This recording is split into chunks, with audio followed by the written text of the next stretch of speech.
what's up bro, balik lagi channel gue Raisa Gaming and see you by Bye.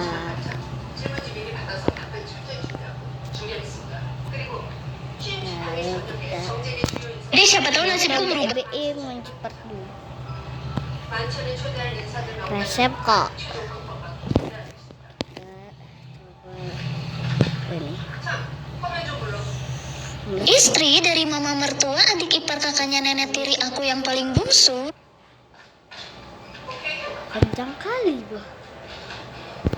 Dia suka banget makan ginjal. Aku memutuskan buat bikin menu kali ini supaya dia suka banget pas datang ke rumah. Kebetulan aku beli ginjalnya kemarin sebanyak 5 buah yang setara dengan 3 ekor sapi. Ternyata buat cara ngolahnya itu gampang banget. Ini ginjal sapinya tinggal kita goreng aja. Terus kalau warnanya udah kecoklatan tinggal kita angkat. Dan buat cuci ginjal ini gak pakai ribet. Kalian cukup cuci seperti biasa aja. Terus kalian lap pakai tisu. Nah biar hasilnya makin maksimal, kalau misalnya mau empuk, kalian boleh rebus lagi ginjalnya ya. Di sini aku bakal rebus semua ginjalnya. Direbus dengan menggunakan batang serai. Di sini udah aku siapin 5 buah batang yang udah aku potong-potong dan aku geprek-geprek. Pas airnya mendidih, airnya beneran wangi banget serai. Udah gitu bau sapinya hilang. Ini hasil ginjal yang udah aku rebus, aku goreng dan terus aku cuci lagi supaya lebih bersih ya guys. Tinggal aku potong-potong aja.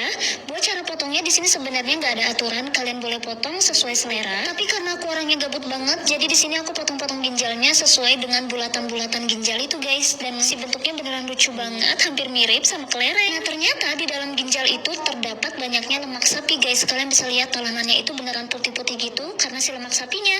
Lanjut yuk, kalau semua bahannya udah dipotong-potong, sekarang aku bakal siapin semua bahan-bahan buat bumbu. Di sini aku pakai cabai yang super lucu banget. Aku nggak tahu nama cabainya apa, tapi ini sejenis cabai gendot gitu. Terus aku tambahin lagi cabai rawit sebanyak 2 bungkus karena kali ini aku mau bikin yang super duper pedas banget. Aku bilas semua cabainya pakai air supaya lebih bersih. Terus aku pisahkan dari tangkainya. Cabai-cabai ini kalau menurut kalian ini dirasa berlebihan dan terlalu pedas, kalian bisa kurangin aja porsinya. Karena di sini aku suka banget makan pedas guys, termasuk keluarga aku.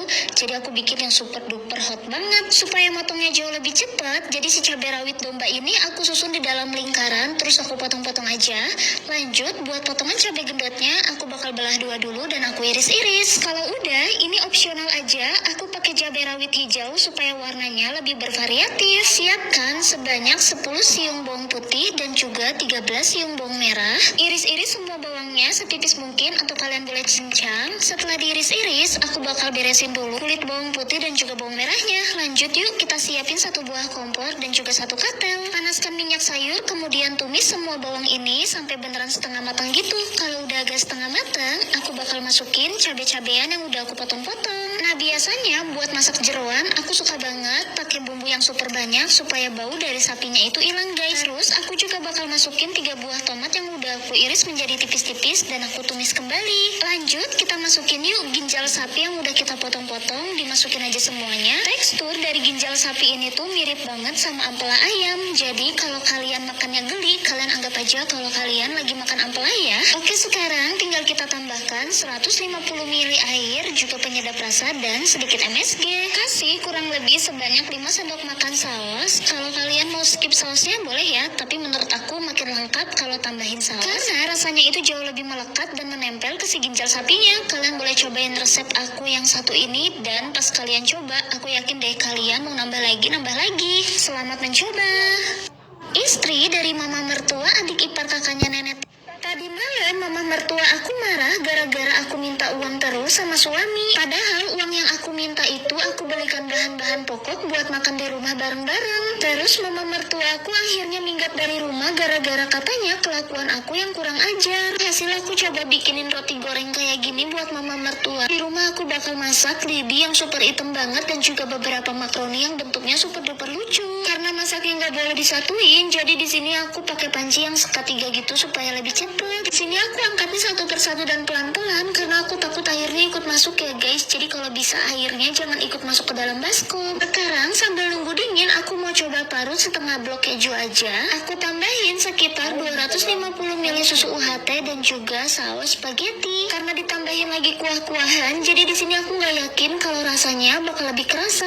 Aku bakal tambahin aja sedikit saus tomat. Kurang lebih aku pakai 2 centong. Aku masukin ke dalam kuahnya dan aku aduk-aduk sampai merata. Penyedap rasa, sedikit gula dan juga micin MSG. Terus aku bakal siram-siram pakai kuah sausnya. Untuk layer yang kedua, aku bakal tuang spaghetti hitamnya di atasnya kayak gitu. Yang aku bakal susun rapi aja di atasnya. Terus aku bakal siram-siram aja sedikit saus. Dan terakhir sebagai penutupan, di sini aku bakal pakein keju melt slice. Yang nggak kerasa setelah selesai beres-beres, makanan yang udah kita oven udah jadi guys. Waktunya tinggal kita pindahin aja ke dalam piring. Dan tadi malam mama mertua aku marah gara-gara aku minta uang terus sama suami. Padahal gak nyangka banget harga permen ini bisa sampai puluhan juta. Terus aku iseng nanyain sama si mamnya kenapa harganya mahal banget. Dan dia bilang harganya mahal kalau dibeli sama gerobak-gerobaknya. Harga si mamnya waktu masih kecil itu cuma 50 perak aja. Tapi sekarang kalau dijual bisa 5.000 per satu item. Aku request minta dibikinin cacing pita sama si mamnya. Tapi karena bentuknya kurang bagus, akhirnya si mamnya ngide banget buat dibikinin ini. Bahan yang satu ini bisa lentur banget, tapi harus cepet-cepet juga untuk dibentuk. Karena kalau enggak bisa jadi mengeras ya. Dan ini tuh bahannya cuma dari gula pasir aja sama pewarna makanan. Buat yang kedua aku dibikinin trompet berbentuk burung kayak gini. Katanya kalau ditiup bisa bunyi. Hasil pas aku cobain beneran bunyi loh guys. Gak kalah jadul, ternyata si mamnya jualan komplit banget.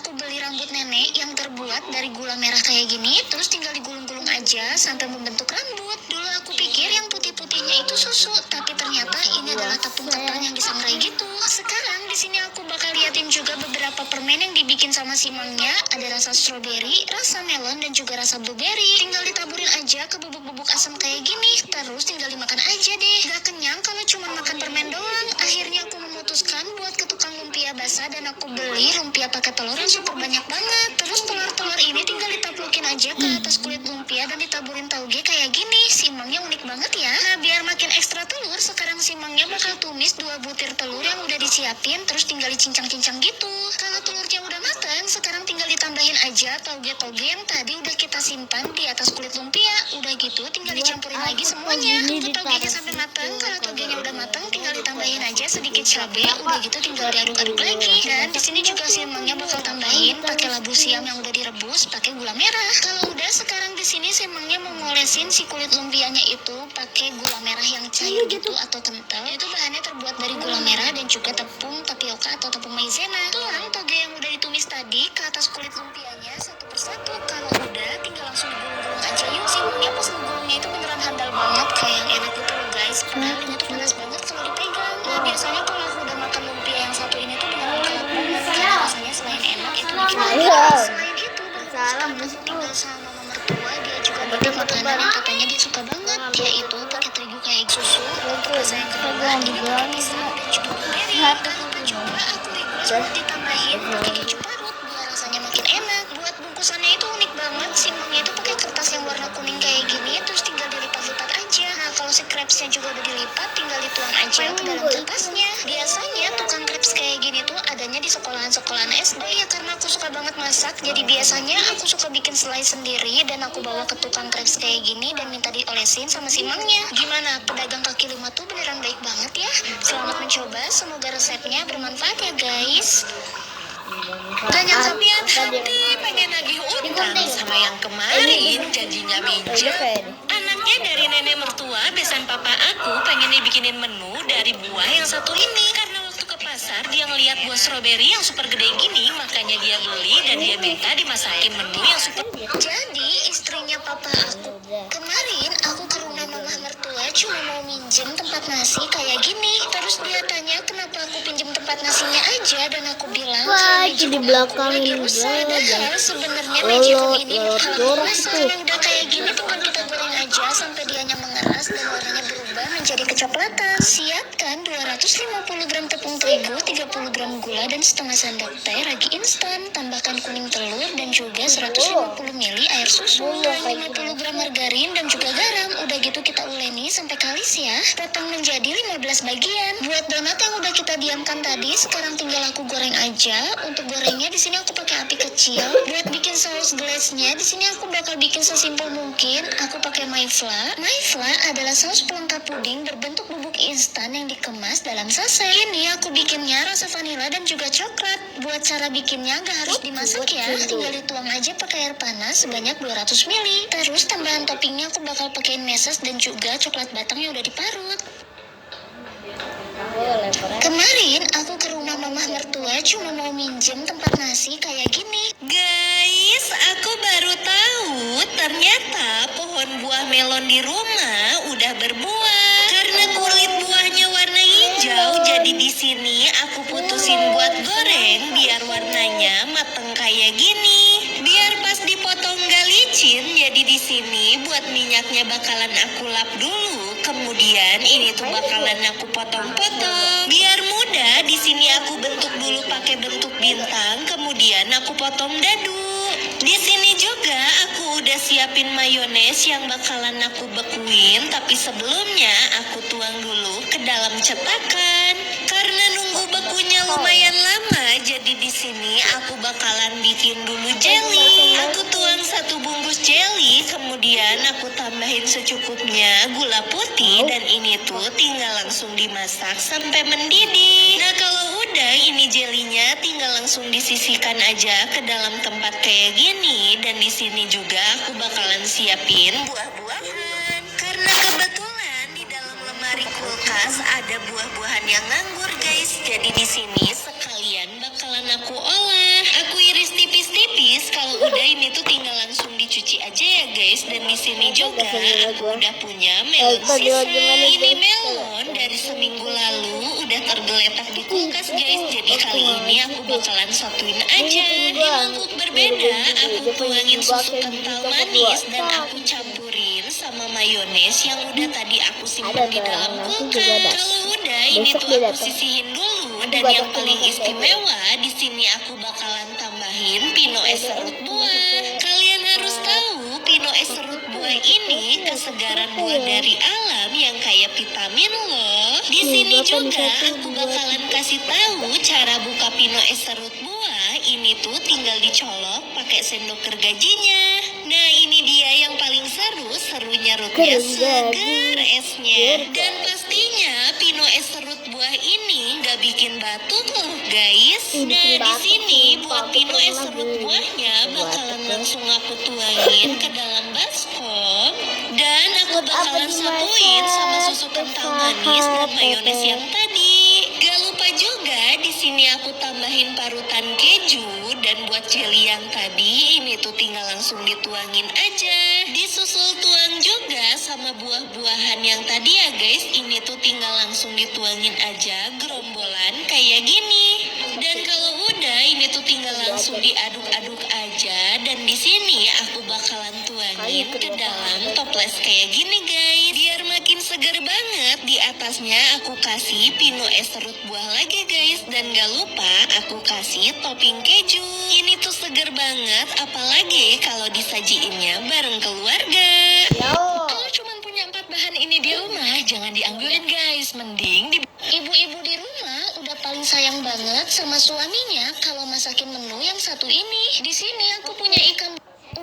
Ibu-ibu di rumah udah paling sayang banget sama suaminya kalau masakin menu yang satu ini. Di sini aku punya ikan beku yang gede banget karena aku nggak bisa potong. Akhirnya aku bawa ke pasar buat minta dipotongin. Untung aja si emangnya baik banget karena mau bantuin aku buat potong ikan yang satu ini. Dari ukuran ikannya yang besar, aku nggak mungkin potong ikan ini pakai pisau, apalagi keadaannya masih beku. Ini aku minta dipotongnya jadi 13 bagian dan ternyata saat aku bawa ke rumah, ikan dibekuin kayak gini terus dipotong bisa jadi salah satu tip cara mudah buat bersihin ikan. Terus sisanya buat Kalian orang cukup tambahin garam supaya lendir ikannya hilang. Terus buat bagian jeroan ikan ini cuma tinggal dicabut aja karena dia keadaannya udah beku ya, jadi lebih mudah buat dibersihin. Yang kedua, aku bakal taburin perasan jeruk limau di atasnya supaya ngilangin bau amis pada ikan. Terus aku juga bakal siapin beberapa helai tisu. Tisu-tisu ini aku gunain buat meniriskan ikan yang udah aku cuci supaya kadar airnya lebih sedikit. Karena dari ikan yang udah aku cuci ini tinggal aku goreng aja di atas minyak panas yang super panas banget. Ini bakal aku goreng sampai ikannya berwarna kecoklatan. Kalau misalnya udah golden brown, kalian tinggal diangkat aja lalu kalian tiriskan ya. Karena nunggu ikan goreng ini lama banget digorengnya, jadi aku bakal sambil aja buat siapin bahan-bahan lainnya. Di sini aku udah punya cabai merah besar yang aku potong-potong di atas cobek, terus aku tambahin bawang putih dan juga bawang merah. Siram semua bawang dan juga cabai ini pakai minyak panas yang udah aku panasin sampai terendam kayak gitu. Kalau udah disiram, sekarang tinggal aku angkat aja dan aku pindahin ke dalam blenderan dari Mitochiba CH 200. Mesin berteknologi Tornado Power ini dapat menggiling daging dan juga es batu dalam hitungan detik loh. Terdapat satu tombol dengan dua pengaturan kecepatan. Udah gitu low weight hanya 300 watt. Oke, kalau bumbunya udah halus, aku bakal masukin ke dalam penggorengan. Ini minyaknya sebelumnya aku panasin, terus tinggal aku tumis-tumis aja. Gak lupa juga, di sini aku bakal tumisnya dibarengin sama jahe yang digeprek, lengkuas yang digeprek, terus juga 3 lembar daun jeruk. Udah gitu aku tumis-tumis lagi sampai setengah matang kayak gini. Setelah itu aku tambahin sedikit air. Kalau udah, beri secukupnya penyedap rasa, MSG dan juga sedikit gula pasir. Aduk-aduk semua bahannya sampai merata. Aku tambahin potongan tomat supaya lebih segar. Dan sekarang buat ikan yang udah kita goreng sebelumnya, tinggal kita masukin aja di atas bumbunya kayak gini guys. Aku masukin satu persatu. Setelah itu tinggal aku aduk-aduk aja sampai semua bumbunya itu rata ke seluruh bagian ikan. Di sini bumbunya aku agak sedikit kental banget karena aku lebih suka bumbu yang pekat kayak gini. Kalau kalian sukanya berkuah, mungkin kalian boleh tambahin lagi air di menu kali ini. Nah, biar si warnanya juga keluar. Udah paling males banget kalau ketemu sama orang yang tiba-tiba datang sikapnya manis banget tapi ujung-ujungnya minjem duit. Orang kayak gini gejala awalnya suka tiba-tiba nanyain kabar kita dan akhirnya berujung pada curhat-curhatan. Bahkan yang jadi topik pembahasannya itu super banyak banget, mulai dari rumah tangganya sampai perekonomiannya. Dia nggak sadar kalau orang yang dengar ceritanya dia itu lagi mendem masalah dalam hidupnya. Sampai rela loh nggak cerita sama orang-orang supaya nggak ngerepotin banyak orang. Pasti banyak banget juga kan orang-orang yang mendem masalahnya sendirian dan menyelesaikannya juga sendirian. Nah, kadang orang yang minjem duit sama aku ceramahin dulu 1 jam sampai 3 jam lebih supaya dia kapok pinjem duit sama aku. Tapi biasanya kalau orang yang kepepet banget mau diceramahin seharian juga dia tetap nurut. Biasanya aku bilang kalau misalnya minjem duit itu harus jadi duit lagi. Jangan sampai minjem duit tapi dipakainya sama jalan-jalan dan foya-foya. Hari ini bilangnya sama aku ngeluh nggak punya beras, nggak punya telur, sampai isi kulkas juga kosong. Tapi besoknya bisa makan-makan di luar. Yang paling